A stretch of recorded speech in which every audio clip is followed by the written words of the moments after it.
Pilares República Federal. La Nueva Joya Radio y Bajo Puente Radio presentan entrevista radiofónica con Balán Vargas Reina, cronista de los 8 pueblos de Iztapalapa. Bienvenidos, bienvenidas a la hora del cronista. Su servidor Israel Hernández Mosco presente a bordo de la cabina Adriana Flores Díaz Estrellita. Transmitiendo desde Pilares, República Federal, Alcaldía Iztapalapa. Quiero agradecer a la producción, a Mari Bello y a Leo Álvarez, directores de la Nueva Joya Radio, la Radio Consentimiento. En la dirección de este Pilares se encuentra la maestra Virginia de Luna Gaspar. En la mesa de controles, Abraham Emiliano Paz, conocido como el Greñas. Gracias, Greñas, muy buena tarde. En cámaras y micrófonos se encuentra nuestro amigo Chris Tax, el contador de bolsillo. Y quiero presentar a la colegancia, a mi equipo de trabajo de Bajo Puente Radio. De mi lado derecho tenemos a... Hola, yo soy Bella, la más bella. Hoy descubriremos tesoros prehispánicos y mucha historia. Gracias, Bellita. Alberto Avaroa, cronista viajero.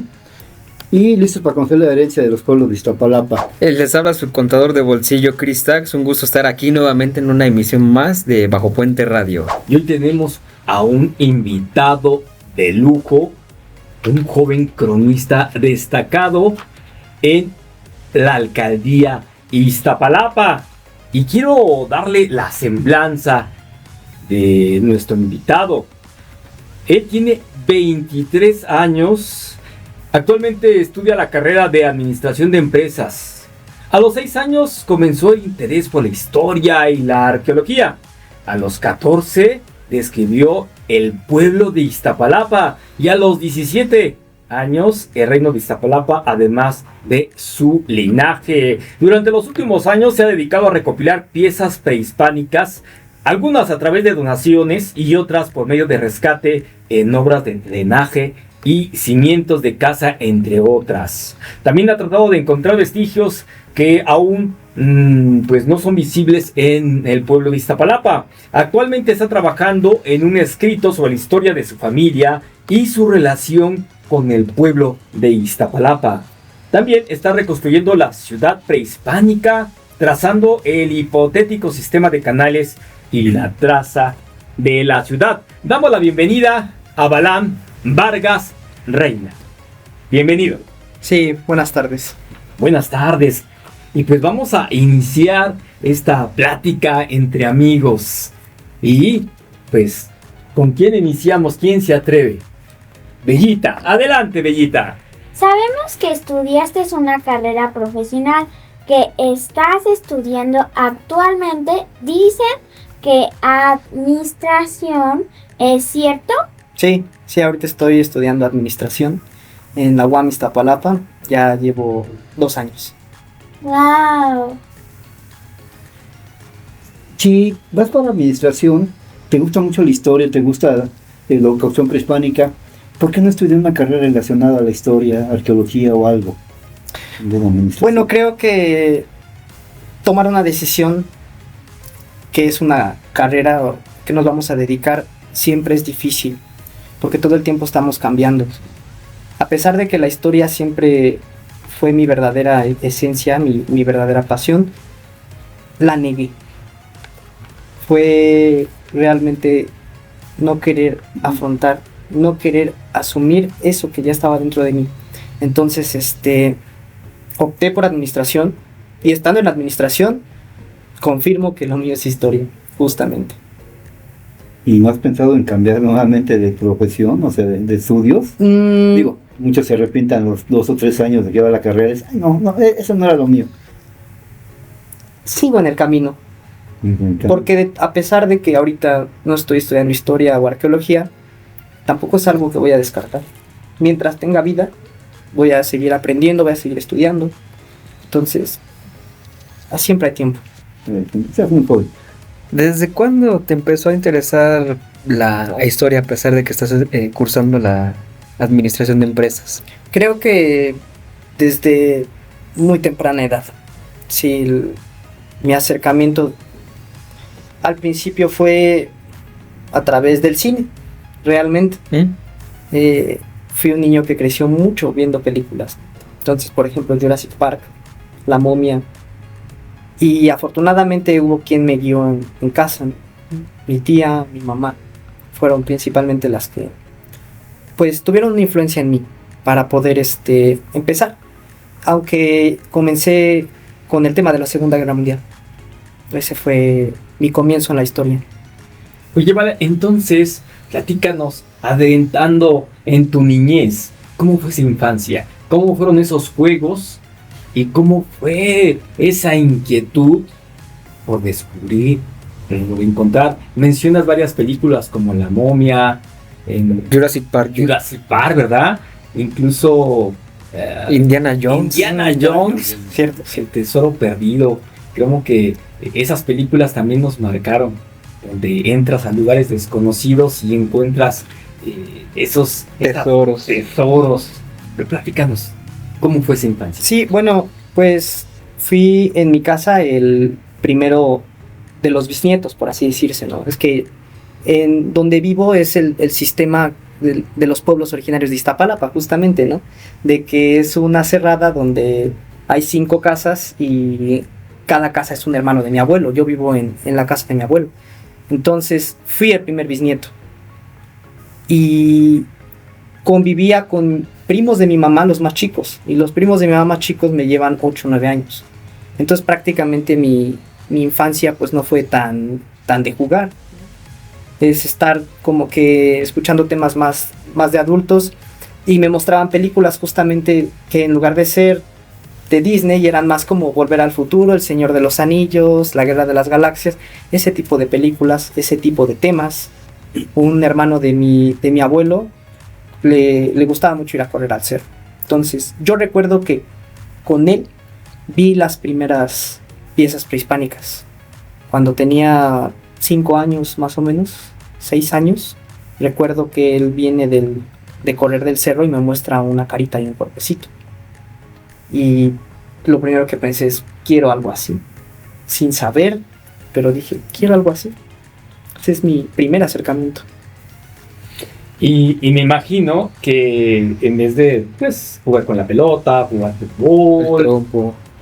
dale trompo o aquellos juguetes que uno de niño, o sea, sí, de tenerlos y te dedicaste a buscar. Cuéntanos más de esa figura que te motiva, a investigar y que poco a poco en tu paso de la adolescencia, cuando cursas después la primaria, la secundaria, pues ya llevas pues esa experiencia.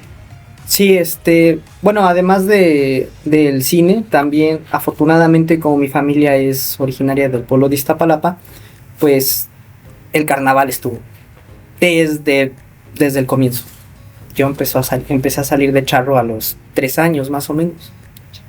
Y seguir a mi abuela que está aquí presente, yendo a las procesiones de San Lucas, al Señor de la Cuevita. Y eso también se va a relacionar a lo que posteriormente va a ser ese gusto y ese interés por mi pueblo. En el tiempo de la primaria fue la Segunda Guerra Mundial completamente. Estar leyendo ese tema.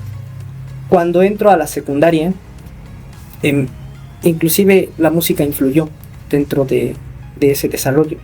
Empecé a escuchar mucha música de protesta, mucho punk. Y ahora mi gusto histórico cambia más a las monarquías. Empiezo a interesar por los reinos europeos antiguos, por las monarquías.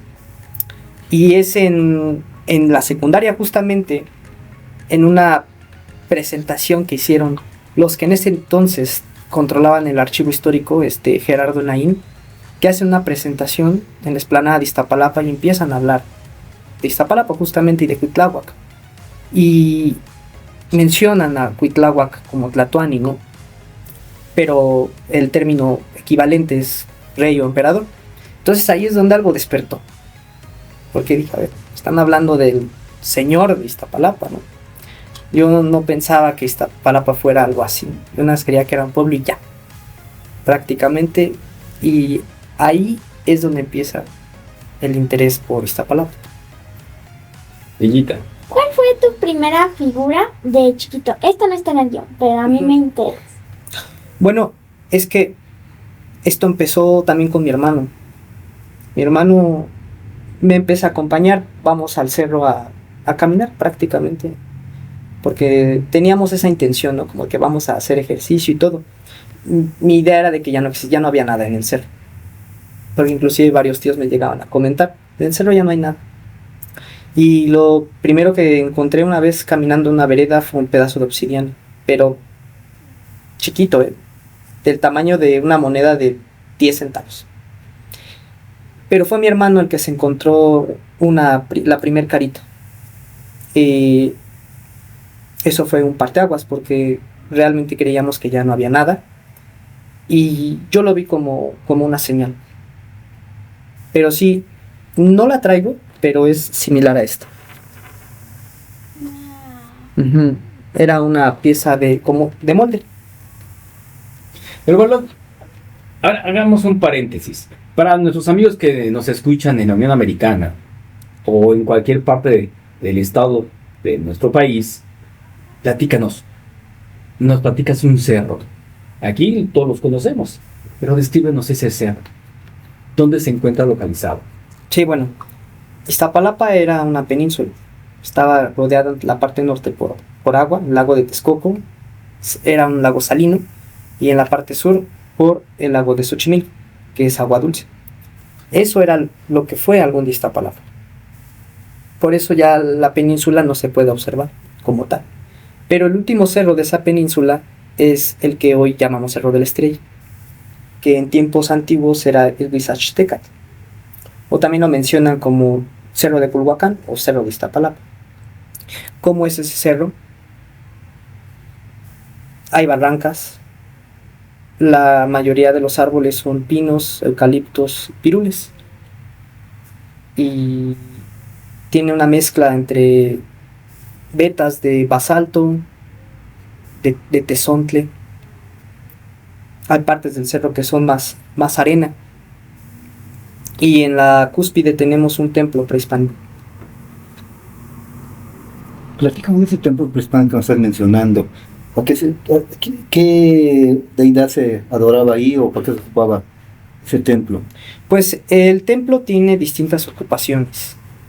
Son 5 etapas constructivas las que tiene. No se sabe bien al principio a qué deidad estaba la advocación del templo, pero sí sabemos que en tiempos del posclásico tardío, que es el periodo mexica, es a Huitzilopochtli. Porque sí hay una crónica donde se menciona que cuando las tropas de Hernán Cortés están subiendo y llegan a la cúspide al templo, tiran la imagen de Huitzilopochtli que estaba tallada en una piedra.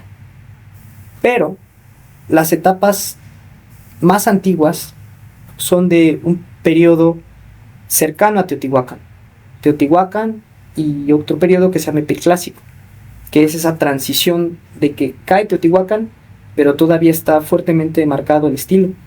Y el Cerro de la Estrella, al ser un volcán extinto, se ha asociado siempre al fuego, porque además se celebraba la fiesta del fuego nuevo ahí.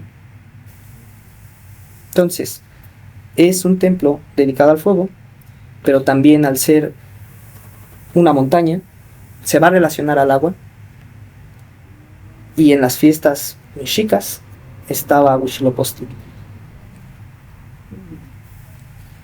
Ok, oye, bueno, es muy icónico, bueno, no sé si sea el más icónico, ¿no? El cerro más icónico de Iztapalapa, pero tengo entendido que también hay más cerros, ¿no? Sí.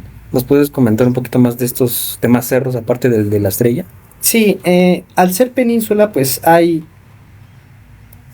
varios volcanes. Ahorita no recuerdo el número, todos son volcanes extintos. Y de hecho tienen una elevación más grande que el Cerro de la Estrella. El Cerro de la Estrella es de los más pequeños. Ok. Y el Cerro de la Estrella es un volcán más tipo hawaiano, que la lava va lento. Entonces se va haciendo como más así. Sí. Y los otros volcanes son más como la forma típica, ¿no? La que conocemos. Y solamente se han detectado entierros prehispánicos en las bocas de los volcanes, no edificaciones. Lamentablemente, como las instituciones jamás voltearon a ver Iztapalapa, solamente se sabe que se encontraron elementos asociados a entierros, pero no están excavados y están saqueados, entonces no sabemos realmente lo que hubo ahí. Sí está muy difusa la información. Pues hay mucho por qué investigar, ¿verdad? Y nada más haciendo otro paréntesis. Actualmente es un lugar donde va mucha gente a practicar deporte, a correr, a hacer alguna rutina, porque sí está pesada la cuesta. Yo creo que más o menos desde la calzada de Rimiti Iztapalapa, que inicia el Cerro de la Estrella, que te has de aventar unos 30 minutos subiendo, aprox. Más o menos, 30 minutos a un buen paso. Y lo emocionante es la bajada. Y hay que ir en el paso, pero como menciona Balán, los invitamos a que conozcan ese Cerro de Estrella, es muy bonito. Se alcanza a mirar hasta el Estadio Azteca, todo lo que es las bodegas de la central de abasto. A lo lejos está cuando no hay mucha contaminación, el Popocatépetl, el Iztaccíhuatl, el Ejército de Oriente, el Cerro de Peñón Viejo. La laguna de Jico. Se alcanza a ver el volcán de Xipo, justamente. Entonces, los invitamos a que conozcan el Cerro de la Estrella. Bellita. Yo tengo una pregunta. Sí, vi que de fuera de cámaras traíste varias figuras. ¿Nos puedes explicar un poco de ellas? Sí, mira, las más antiguas que son de Iztapalapa son estas de aquí. Y las dos patas. Mira, júntalas un poco. Estas dos patas. Bien. Lo que podemos observar en esas piezas, en la cuestión de figurillas, están hechas al pastillaje. Agarraban la arcilla y le iban dando forma. Los brazos, los ojos, con punzones de hueso le dan forma a los ojos, a la nariz, a la boca. Y la cerámica de ese periodo va a ser generalmente de un solo color, gris, pero también tenemos casos como los que traje, que tienen un color rojo y sobre ese color rojo un blanco. Es muy similar al material que salía en la zona de Zacatenco-Ticomán, que se excavaron hace ya muchos años, porque afortunadamente los arqueólogos sí pudieron excavar esa zona norte de la Ciudad de México, y eso nos ayuda mucho porque Iztapalapa, al haber estado olvidado, hubo pocas investigaciones. Y como no era un centro regional en ese periodo, casi toda la producción de figurillas y de cerámica van a ser influencia de otros lugares. Entonces, aquí vemos lo más antiguo de Iztapalapa, que esto correspondería a algunos siglos antes de Cristo, hasta el segundo siglo después de Cristo, aproximadamente. Después tenemos este estilo cerámico, este de aquí. Como veo aquí está un poco quemado. ¿Por qué es? Eso es natural, es parte del proceso de cocido. Y yo les digo los molcajetes porque se parecen. ¿Sí son molcajetes o son otra cosa? No, los molcajetes van a tener un fondo con forma de waffle.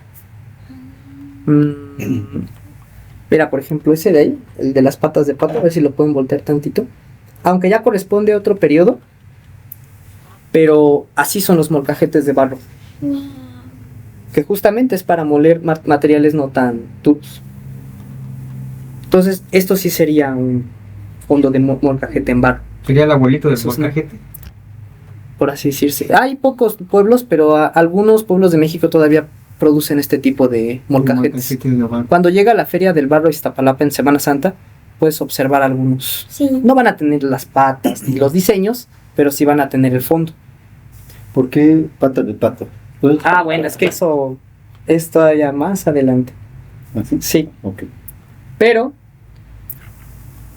cuando, bueno, Iztapalapa está desde ese tiempo, ¿no? Antes de Cristo, pero no es un centro regional.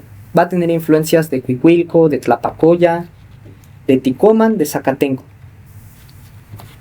A finales del periodo preclásico hay dos centros hegemónicos muy importantes en la cuenca de México: Cuicuilco y lo que va a ser Teotihuacán, pero apenas están emergiendo. Entonces, cuando colapsa Cuicuilco, la hegemonía del Valle de México, bueno, la cuenca de México la va a tener Teotihuacán. Entonces, en el periodo teotihuacano es cuando Iztapalapa ya empieza a tener asentamientos más importantes. Porque del periodo anterior solo tenemos evidencias de pequeñas aldeas, en donde ahora es el Peñón Viejo, San Sebastián Tepolochtitlan, lo que ahora es la colonia Jalpa,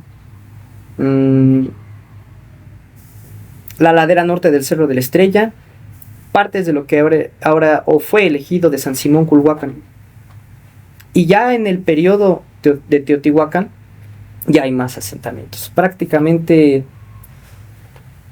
la mayoría de los pueblos originarios de Iztapalapa van a tener evidencia teotihuacana. Ahora hay un proceso diferente. Cuando colapsa Teotihuacán, empiezan a llegar chichimecas, que gracias a las investigaciones del arqueólogo Jesús Evaristo Sánchez, se detecta que esas migraciones vienen de la parte que ahora es como Guanajuato, más o menos, porque van a traer un estilo cerámico que corresponde con esa zona, la chupícuara. Si revisan la cerámica chupícuara, va a ser muy similar a esta.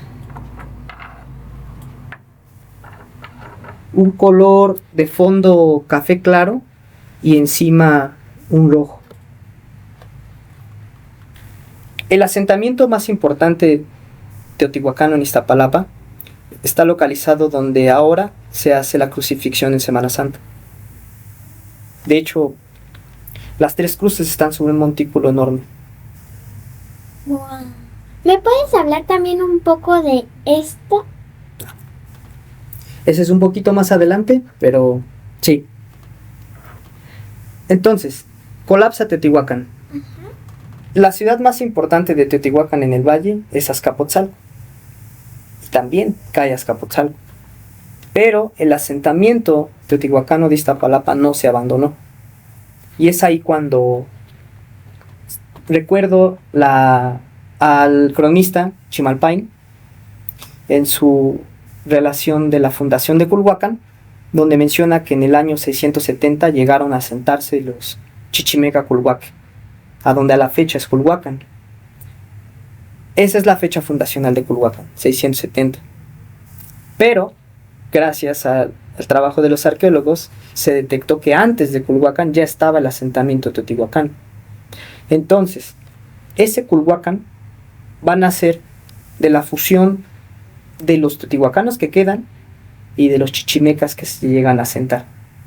Esa mezcla funda y crea el señorío de Culhuacán.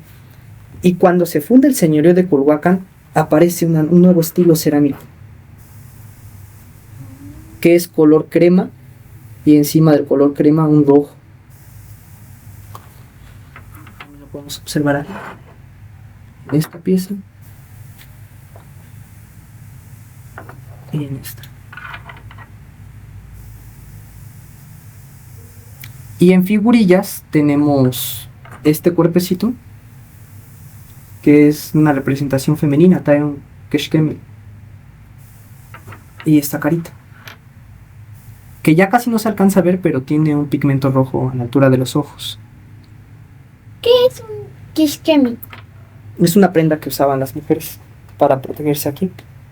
Que eso es interesante porque estamos ya viendo cómo la sociedad va evolucionando.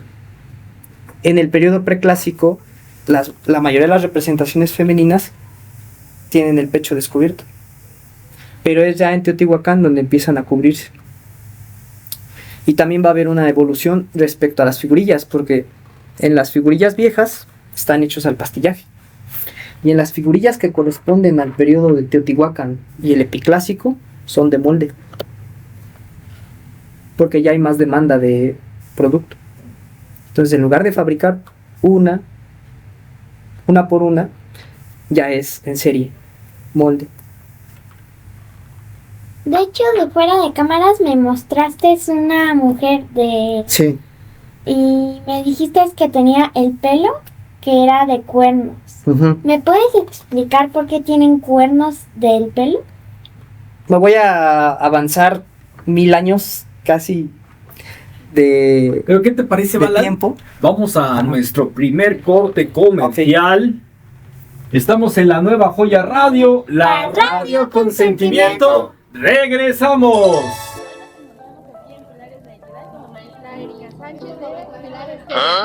¡Corte! No oigo. Soy de pala y tengo orejas de pescado.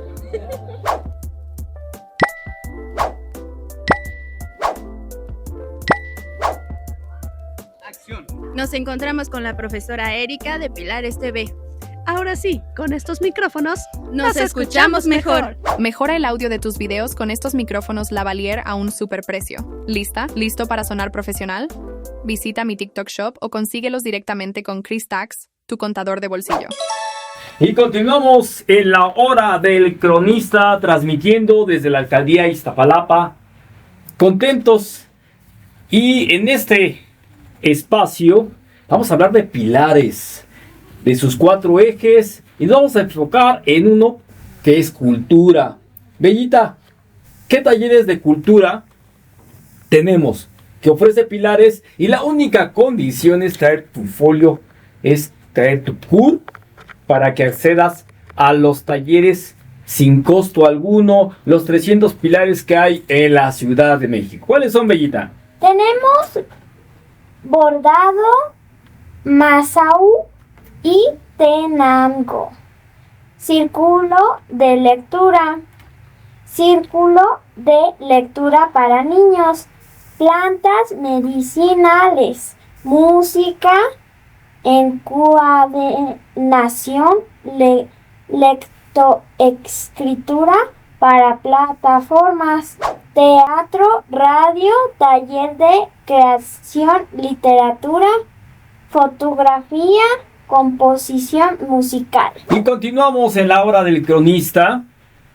Tenemos ahora en la mesa, viene su abuelita. ¿Nos da su nombre, por favor? Sí, mi nombre es Teresa Correa Reina. Bienvenida, señora Teresa. Y hacemos ahorita una pausa porque nos estaba describiendo todas las figuras que trae, que para mí y para todos y todas son una joya observar, y que nos va platicando de las diferentes etapas de nuestros antepasados. Pero le invitamos a usted, porque ha visto de cerca a Balán. Sí. Describan. Pues es un niño, para mí, siempre ha sido mi niño, muy apasionado, muy comprometido. Le encanta hacer las cosas al 100. Le ha apasionado tanto. Me admira mucho. Le admiro porque se lo he dicho. Admiro mucho todo lo que hace. Una de las cosas es que le digo, no te quedes. Ese es tu camino. No, casi por imposición, pobre de mi niño, está en la carrera. Pero de hecho él estudió la carrera también de Historia del Arte. Estuvo a la mitad de la carrera, ¿verdad, hijo? Y la dejó. Pero no por que fuese, que no quisiera, no. Él le apasionaba su carrera, pero lo decepcionaron los maestros. Entonces también por eso dijo, sí la voy a retomar, pero después. No, y también te interrumpo un momento, estar lejos de Iztapalapa. Ah, ese fue otro. Híjole, porque la carrera la estudiaba en Morelia. Entonces, Sí, hasta la sede. estar allá y escuchar que es San Lucas y que ya es el carnaval de Santa Marta. que perdías todo. No, sí. No pude, de verdad que no pude. Ahora, si tomara esa decisión de volver, funcionaría. Porque también esa es la cuestión, todo el tiempo estamos redescubriéndonos y evolucionando. Entonces, a pesar de que sí estaba en historia del arte, no, ya no soy el mismo que fui hace 3 años. Y ahora en este momento sí podría estar lejos y no sentirme como me sentí en ese momento. No, pues muy triste porque mi hermana a veces se va a competencias y se va al... Oye, Balán, aprovechando que tenemos a tu abuelo enfrente de ti, ¿qué le dirías? Esas palabras que te han visto, ¿qué le dirías a tu abuelo? Comentabas que, pues imagino que también te lo llevas a carnavales de pequeño, en las procesiones, en todos los eventos que tiene Iztapalapa. Sí, claro, ¿no? Si no hubiera tenido su influencia, pues lo más seguro es que no estuviera aquí. A lo mejor el interés por la historia pues siempre ha estado, ¿no? Pero estaría pensando en la Edad Media europea. No estaría aquí hablando de Iztapalapa. Verdaderamente que sí, su influencia pues está plasmada en todo esto. Que lo ve creciendo, que vea pasos agigantados de todos los cronistas que hemos tenido en Bajo Puente Radio, en la hora de cronista. Solo es uno, hemos tenido joven también, ¿verdad? Miguel de 24 años. Miguel de 24, pero tú eres el más joven. Y qué bonito porque siempre preguntamos, ¿verdad? A los grandes que tienen más de 30 años, como Alberto, que tiene casi 40 de cronista. ¿Cómo invitar a todos esos jóvenes, verdad, para que se interesen en la crónica, buscar sus raíces, buscar esa pasión de dónde están parados? Y no es necesario ir a otros lugares del mundo, porque la Ciudad de México es rica en cultura, en comidas, en artesanías, en bebidas y de muchas cosas. A mí me llama mucho la atención tu colección, ¿no? Yo decía, ¿no? ¿Cómo empezaste con esta colección? ¿Cómo fue que la fuiste consiguiendo y la fuiste creciendo? Sí, bueno, casi siempre ha sido la mayoría de las piezas caminando por las veredas del cerro.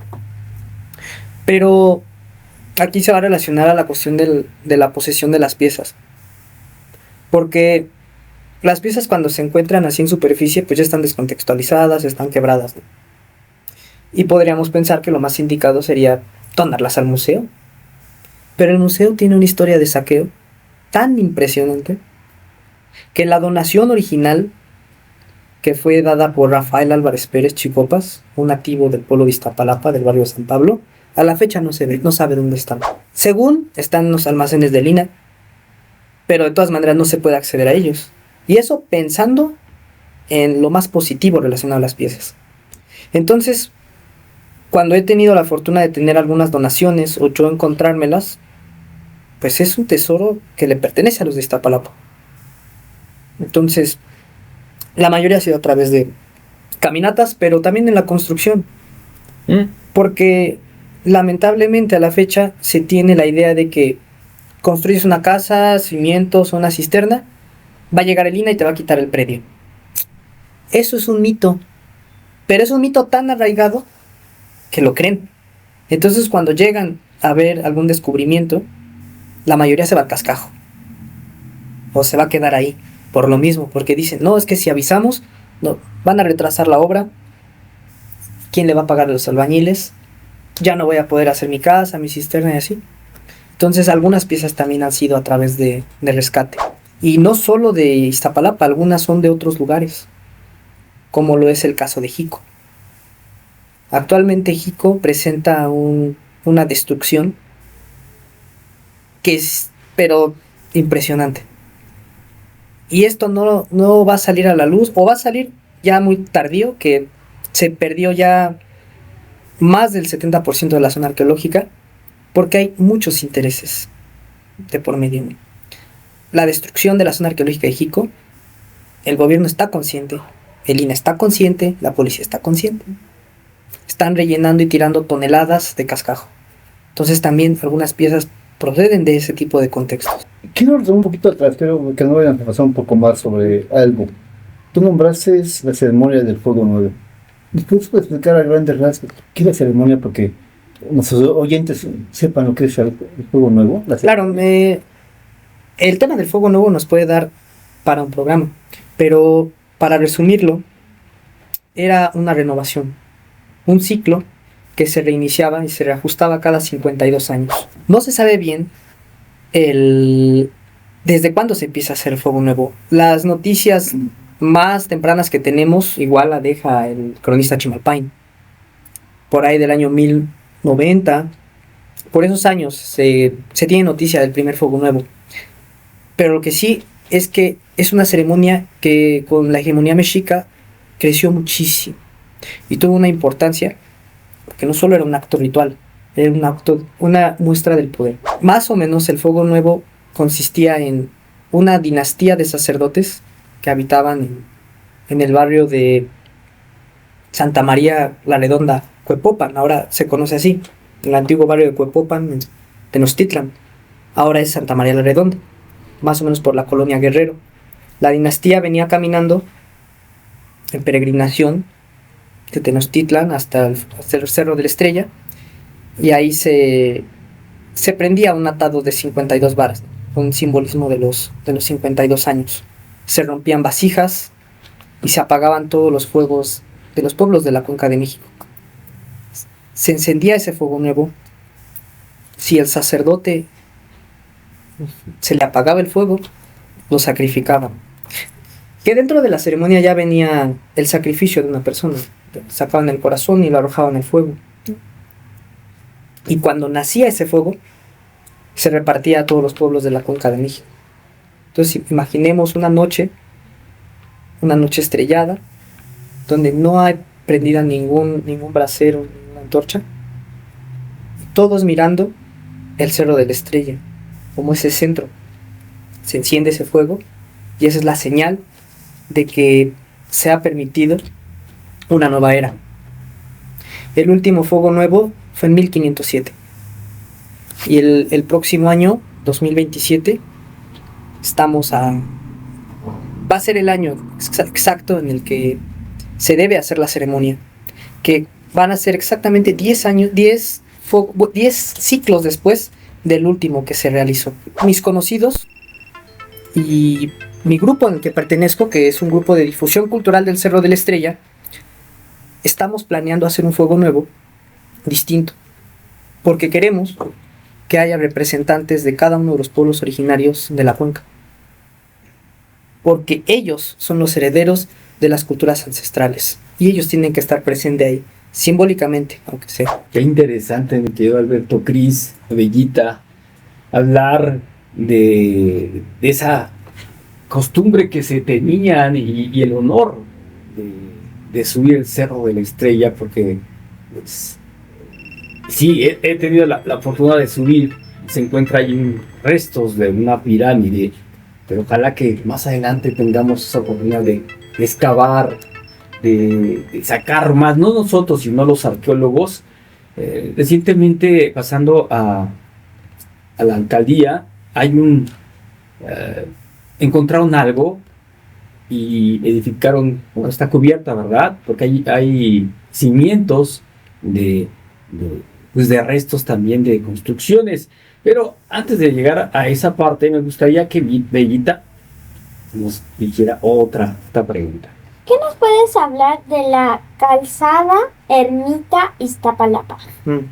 Bueno, la calzada Ermita Iztapalapa todavía a mí no tengo una verdad, y tiene que ver con la cuestión de la historia, ¿no? Que no hay verdades, porque realmente para los antiguos de Iztapalapa, por lo menos los que nacen a principios del siglo pasado y que nos dejan testimonio, esa calzada no se usaba mucho.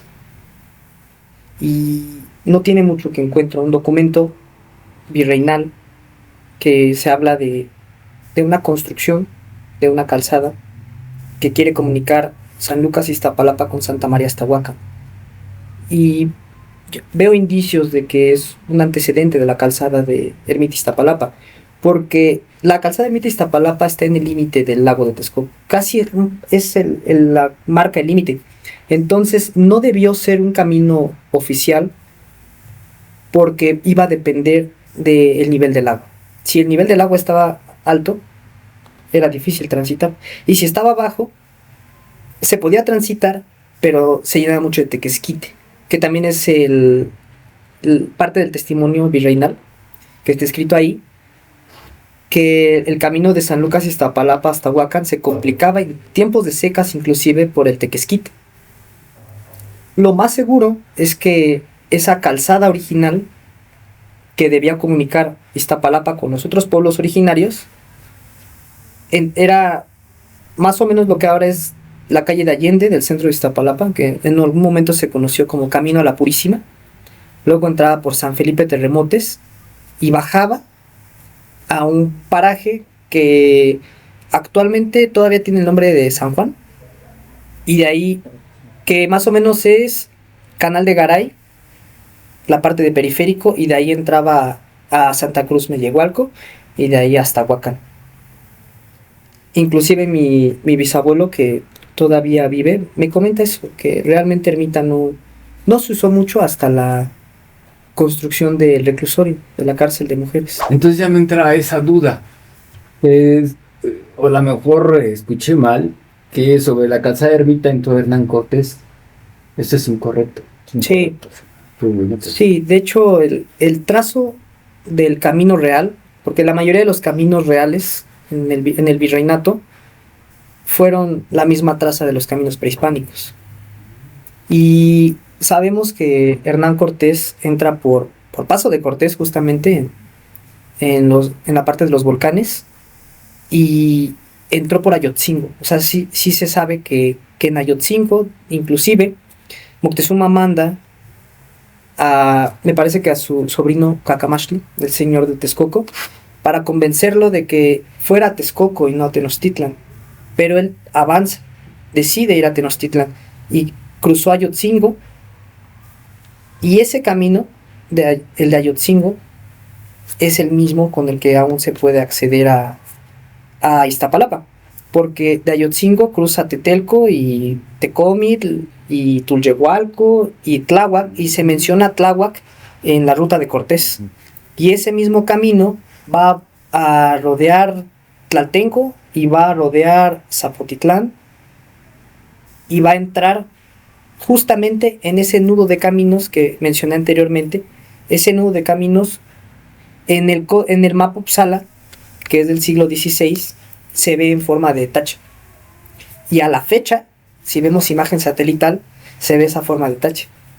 Ese cruce de caminos, si venías del lado de Tláhuac, si te ibas hacia la derecha, podías ir a Santa Cruz, pero si lo seguías, llegabas al centro de Iztapalapa. Ese camino original tiene distintos nombres. Por la parte de Ayotzingo sí se conoce como Hernán Cortés, también se conoce como Camino a Tulyehualco, Camino Real a San Francisco, y justamente yo vivo en la parte terminal de ese camino, que se llama Camino Real a San Lorenzo. Ese es el camino por el que entró Hernán Cortés. Un comentario fuera de tema, a lo mejor. Ya el día de mañana vamos a Tepeclostó. Están invitando a varios cronistas. El cronista de allá, que fue el padrino de la obra del cronista Ahumar, está haciendo investigación sobre el antiguo Camino Real Veracruz, México, y está incluyendo a varios pueblos, haciendo toda una investigación completa. Entre ellos tomó en cuenta Iztapalapa. Va la maestra Beatriz y la acompaño para esto, precisamente. Vamos a ver qué pedazos nos tocan hacer de ese Camino Real. Está haciendo una investigación apenas, pero mañana precisamente vamos allá, Tepeclostó, para esto precisamente. También va a ser una prueba de prensa el jueves cuando va Cristian y yo, también a Tepeclostó también. Pero sí, es muy interesante la cuestión de esto, del Camino Real. No sé por qué Iztapalapa como que queda marginada en ese sentido, ¿no? En la historia, o sea, porque sí, pues tú dices, ¿no? Ni el gobierno lo está encubriendo, el INAH no le importa un cacahuate si encuentra riqueza histórica ahí en Iztapalapa o no, y pues los oriundos, ¿no? Los residentes de Iztapalapa son los que se están encargando de hacer esa tarea. Pero me llama mucho la atención, ¿a qué se debe pues este rechazo o no sé si llamarlo menosprecio a nivel federal, ¿no?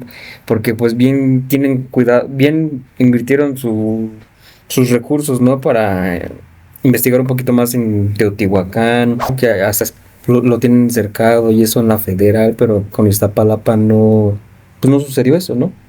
No sé a qué se deba como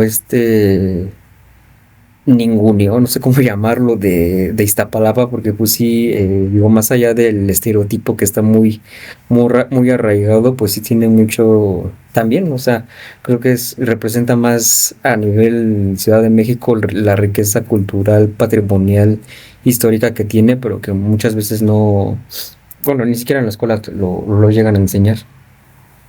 Sí, bueno, de hecho, hay inclusive letreros en las avenidas que mencionan Iztapalapa, cuna de la mexicanidad, ¿no? Uh-huh. ¿Y cómo es posible que la cuna de la mexicanidad esté abandonada? Pero tuvo que ver con la conquista, directamente, y no para empezar a tener rencores que ya tienen que estar olvidados, pero Iztapalapa se acabó en 1521, de hecho, gracias a los relatos, esa belleza que vio Bernal Díaz del Castillo, que vio Hernán Cortés, los palacios, los jardines, las acequias, esas acequias que regulaban las aguas, que canalizaban el agua dulce para tener una producción buena en las chinampas, esas mismas acequias son las que rompieron los de Iztapalapa para correr en un primer combate a los españoles. Ok. Entonces estamos hablando de que Iztapalapa es un enclave mexica. Era necesario tomar Iztapalapa. Sí. Entonces, no fue un combate, fueron dos. Y se destruyó. Y al reventar su sistema de acequias, ahora el agua salada va a inundar los campos agrícolas de Iztapalapa. Pero además de eso tenemos las pandemias, la viruela. O sea, gracias a Hernán Cortés y a Bernal Díaz, se sabe que la población de Iztapalapa prehispánico era entre 6,000 y 12,000 habitantes. Y ya en informes virreinales tenemos 300 vecinos, tenemos 600 vecinos, ¿no? Entonces inclusive no hay ni mano de obra para poder reconstruir las acequias. Además, que al destruirse Iztapalapa, cuando cae Tenochtitlan, el ayuntamiento que va a ser como efímero en lo que se restablece la Ciudad de México es Coyoacán. Coyoacán se une y Coyoacán no se destruye. Uh-huh.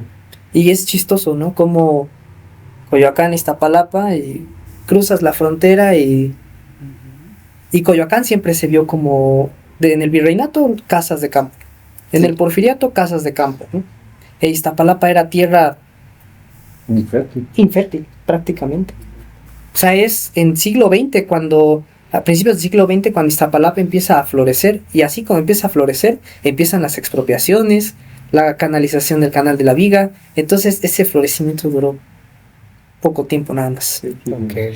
¿Qué te parece? Vamos al siguiente corte comercial. No se vayan, estamos transmitiendo a través de la Nueva Joya Radio. La radio con sentimiento. Estudia producción audiovisual totalmente gratis en la Ciudad de México. Pilares TV es el lugar donde tú eres productor, director y protagonista. En este taller aprenderás muchas cosas interesantes de la producción, como por ejemplo, conducción. También vamos a tener maquillaje. De este lado, cámara. Por acá, floor manager. Además, iluminación. Y por supuesto, audio. Todo esto te va a llevar a realizar un gran producto en audiovisuales. Te esperamos lunes, martes y miércoles de 9 a 1 en el Pilares La Equidad, o si prefieres, jueves y viernes de 9 a 1 en el Pilares Gertrudis Sánchez. Ya lo sabes, acércate a Pilares TV. Y ya estamos al aire, continuando en la hora del cronista. Les recordamos que estamos transmitiendo a través de www.lanuevajoyaradio.com. Va de nuevo, www.lanuevajoyaradio.com. La radio con sentimiento. Y bien, vamos a hacer una pequeña pausa porque es momento de entregar el reconocimiento de mano de la directora de esta institución, Pilares República Federal. Adelante, maestra, bienvenida. Muchas gracias. Gracias por honrarnos con su presencia. Pilares República Federal otorga el presente reconocimiento a Balán Vargas Reina por su invaluable labor compartiendo conocimiento a través de la crónica en la hora del cronista, convirtiendo su voz en un vínculo de unión para nuestra comunidad. Muchas gracias por traernos todas estas piezas maravillosas y todo lo que nos cuenta y la historia que hay detrás de ellas. Que no sea la última vez que nos visite. Sí, claro, muchas gracias.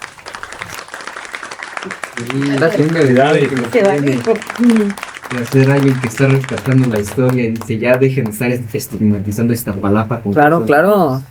Claro.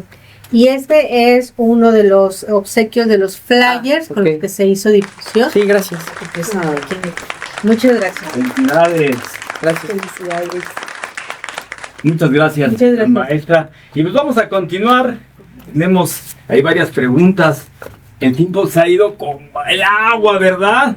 Yo creo que vamos a volverte a invitar porque ya nos describiste la primera parte en un periodo y falta todavía más que nos platiques. Bellita. ¿Has escrito ya algo sobre Iztapalapa o tienes planes de hacerlo? Sí, aún no escribo algo, pero estoy en proceso. El proceso va a ser un poco largo. Espero que esté listo para el siguiente año, justamente en el Fuego Nuevo. Esa es la tirada. Un escrito sobre el Iztapalapa prehispánico. Auge y caída de un reino, Culhua Mexica, Iztapalapa. Porque Iztapalapa merece, por fin, un escrito que reivindique su parte, que para mí es la más importante. Porque sin la parte prehispánica, aquí no estamos. Así de fácil, ¿no? Las familias originarias de Iztapalapa son descendientes de las familias prehispánicas, las que nunca se fueron, las que sobrevivieron la guerra, las que han sobrevivido las expropiaciones, las que han sobrevivido prácticamente todo, inclusive enfermedades, ¿no? Entonces sí, pero como lo quiero hacer muy minucioso, tratar de interpretar la cerámica, las formas, me va a llevar todavía un año más o menos, pero sí, esa es la propuesta. ¿Vas a escribir como si fuera un libro? Sí. Pues sí. ya luego me lo pasas. Y con muchas imágenes, porque yo soy de los que necesito leer y ver imágenes, ¿no? Entonces, puedes tú hablar de la periodo de Teotihuacán, pero necesitas ver cómo se vestían, más o menos cuál era su forma de pensar, su arquitectura, adentrarte a su sociedad. Y aunque en Iztapalapa tenemos un poco de muchos periodos, justamente es eso, ¿no? Ver la transformación del arte y de la moda y de la historia, de todo prácticamente. Desde tu perspectiva como joven investigador, ¿por qué todos, vecinos y visitantes, debemos conocer y visitar el pueblo de Iztapalapa?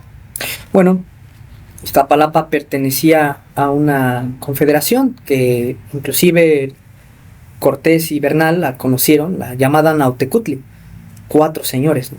Una forma de distribución que ya estaba desde más atrás. Y los 4 señoríos eran de raíz Culhua. Cuando Hernán Cortés llega a las costas de Veracruz y le llegan presentes de piedra verde, de oro, ¿de dónde vienen? De Culhua. Entonces, así conocieron el Valle de México, y eso está en las cartas de relación y en la historia verdadera de la conquista de la Nueva España. Entonces, que ellos hayan conocido Tenochtitlan, estas tierras mexicas, como Culhua, creo que ahí estamos viendo la importancia, ¿no? de este lugar. ¿Por qué no lo conocieron primeramente como Tenochtitlan? Okay. ¿Qué estaba detrás? ¿Por qué se presentaron como Culhuas, embajadores de Moctezuma en Veracruz? Y yo creo que ahí está la gran importancia que tiene este lugar. Porque sin Iztapalapa, sin el linaje Culhua, sin el linaje tolteca, no hay linaje mexica.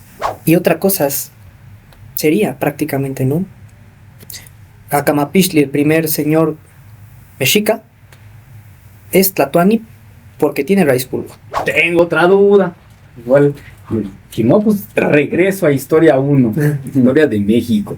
Entonces, hablando de los señoríos de Culhuacán, es cierto que una de sus hijas de los gran señoríos se casó con un azteca.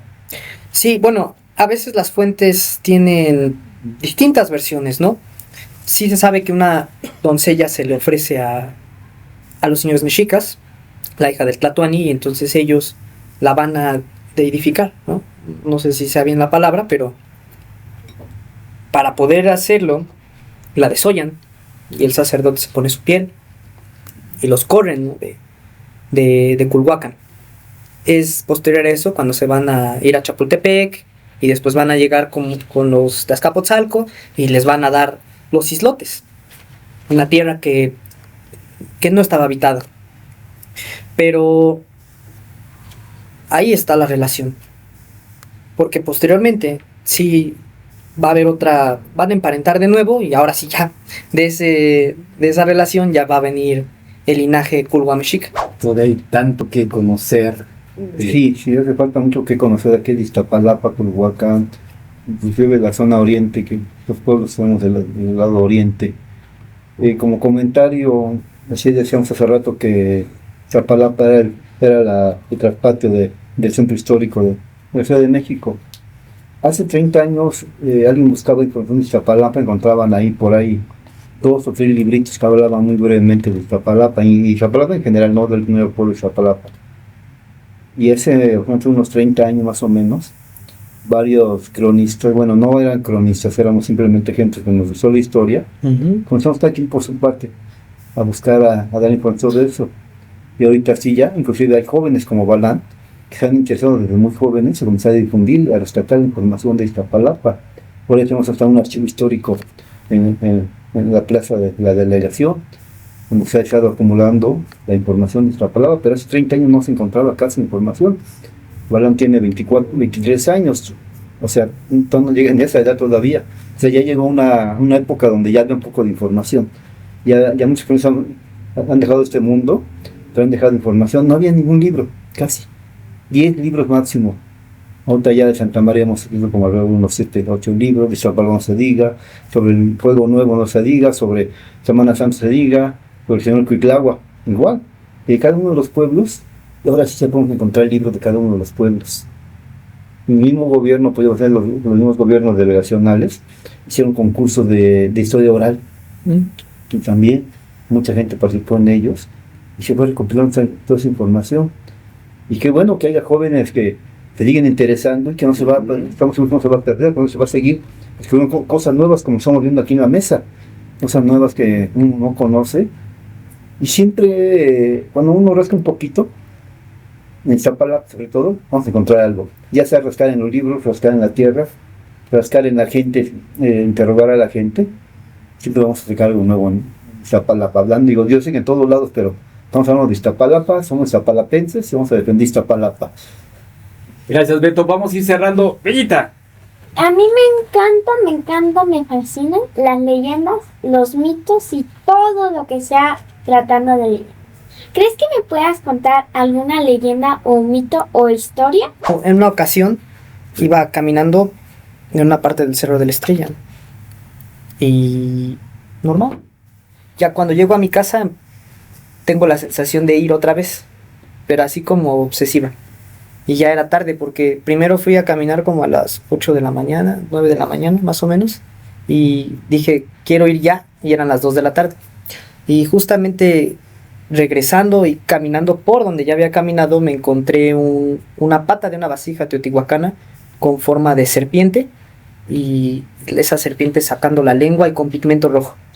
Pero te lo juro que es por donde ya había caminado, pero me entró eso de querer ir otra vez.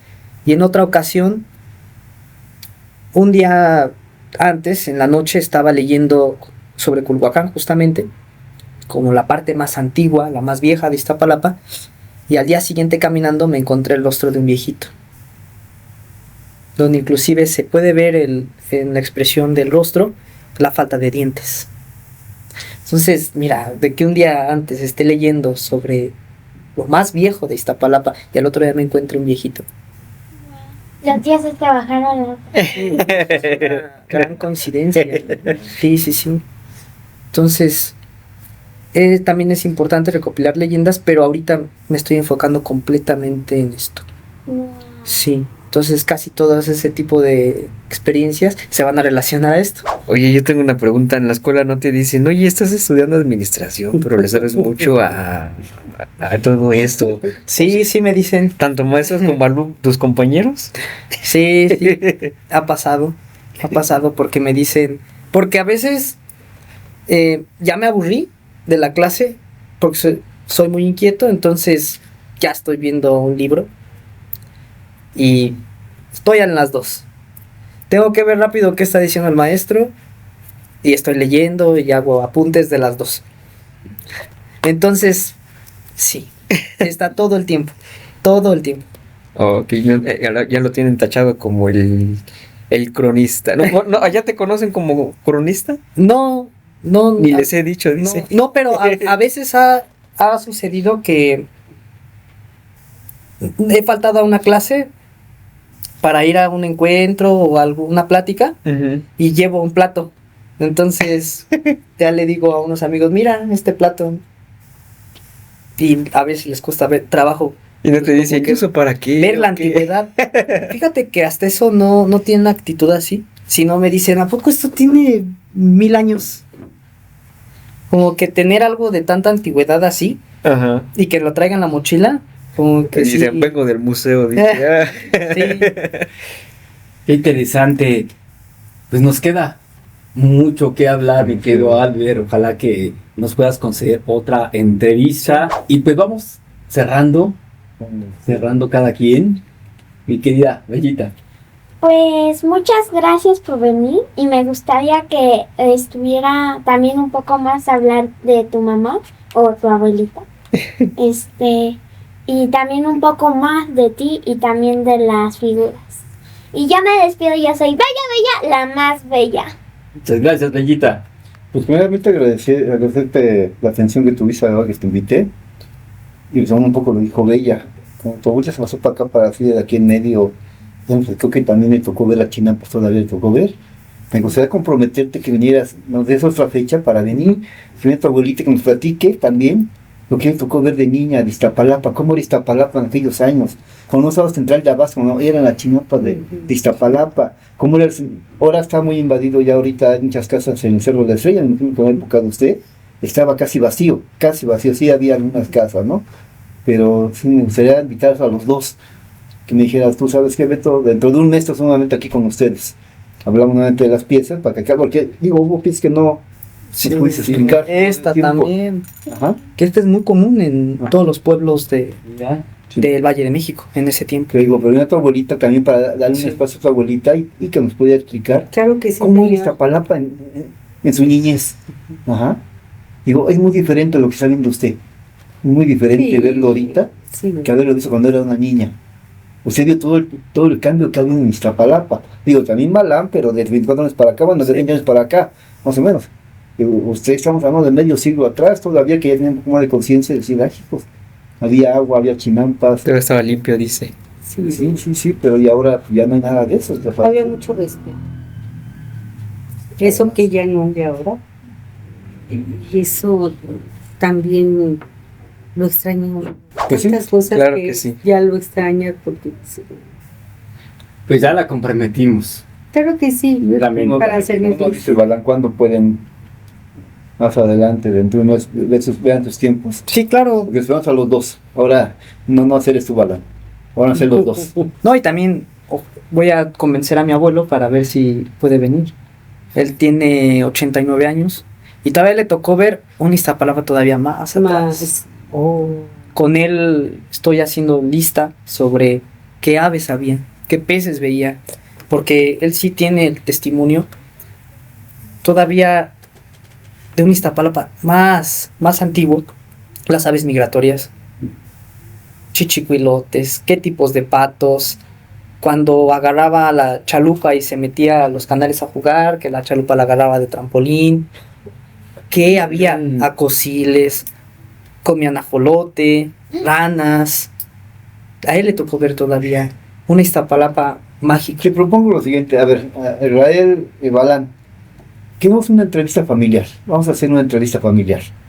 Tu abuelito, tu abuelita, tu bisabuelo, o sea, los familiares que puedas tener. Que vive tu mamá, yo la conozco a tu mamá y todo eso, a lo mejor vamos a juntar aquí a la familia, un de la familia, un fuerte integrante. Mi padre, hablar también de los apellidos. Sí. De los barrios, porque me quedó la duda de qué barrio eres. Sí, bueno, por parte de mi abuela materna de Santa Bárbara y de mi abuelo paterno, abuelo materno de San Pedro. No. Pero la tatarabuela es de la Asunción y si le sigues... Pues ahí me imagino que también hubo familiares revolucionarios. Fíjate que revolucionarios no, porque la revolución en el Iztapalapa de los 8 barrios no levantó. Pero sí tengo testimonio de un tío tatarabuelo que era de la Asociación Católica de la Juventud Mexicana y esa familia fue colaboradora en la Guerra Cristera. Al estar cerca del centro de la Ciudad de México no podían levantarse en armas. Pero inclusive ese tío tatarabuelo que se llamaba Emeterio Vargas Tenorio era miembro de la Asociación Católica de la Juventud Mexicana y además conoció al falsificador de dinero San Pietro, se llamaba, que estuvo aquí en México por ahí de los años 20, 30. Entonces, sí, claro, ahí pues hay mucho que... Nos estaremos esperando, hay que amarrar fecha. Sí, tú me dices cuándo, a la familia. Va a ser una entrevista familiar ahora. No individual, sino va a ser una entrevista familiar. Claro. Y los esperamos con mucho gusto, Cris. Claro, y más que nada también que para la próxima les compartas la invitación a tus compañeritos de la escuela para que también se unan a también tu espacio. Y pues muchas gracias por compartirnos un poquito de esta historia y pues ya estaremos compartiéndoles más adelante cuándo, dónde y a qué hora va a ser el próximo capítulo de Crónicas. Historia del cronista, la historia del La cronista. hora del cronista, mi queridísimo Cris, muchas gracias. Gracias, Balán, por estar con nosotros. Sí. Y pues ya, estamos puestos y dispuestos para que venga la familia a que nos platique más de esta historia tan rica que tiene Iztapalapa. Teresa, muchas gracias, Teresa, por venir. Gracias. Y pues mi nombre es Israel Hernández Mosco, agradecemos nuevamente a la producción, Maribello, Leo Álvarez, en la mesa de controles, mi queridísimo Abraham Emiliano Paz El Greñas, en la asistencia de producción tenemos a Mariana Rubí, a mi queridísima Julisa y también a Lorena, y también de asistentes vino una nena, aquí está de este lado. Se me olvidó su nombre. ¿Cuál es su nombre? Ahorita nos comparten. Romina. Gracias, Romina. Y nos despedimos. Ahora sí. Excelente noche. Y recuerden, lo imposible solo cuesta un poco más. Esto fue a través de la Nueva Joya Radio. La radio con sentimiento. Hasta pronto. Pronto. Bye.